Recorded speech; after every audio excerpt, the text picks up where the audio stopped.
இந்த நாளினுடைய கர்த்தருடைய வார்த்தை 119ஆம் சங்கீதம் அதனுடைய 44வது வசனம்.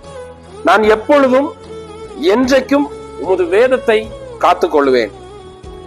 எந்த சூழ்நிலையிலும் வேத வசனம் சொல்லுகிறது எப்பொழுதும் கர்த்தருடைய வேதத்தை காத்துக்கொள்ள வேண்டும். எப்பொழுதும் என்றால் எந்த சூழ்நிலை வந்தாலும், எந்த எப்படிப்பட்ட போராட்டம் வந்தாலும் கர்த்தருடைய வசனத்தை காத்துக்கொள்ள வேண்டும்.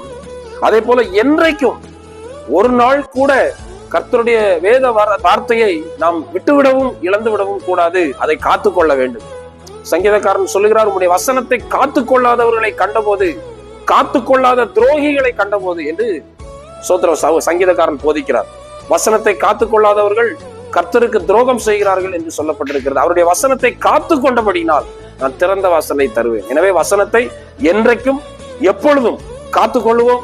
அவர் நமக்காக வைத்திருக்கிற ஆசீர்வாதங்களை பெற்றுக்கொள்வோம். கர்த்தர் நம்மை ஆசீர்வதிப்பார். ஆமென்.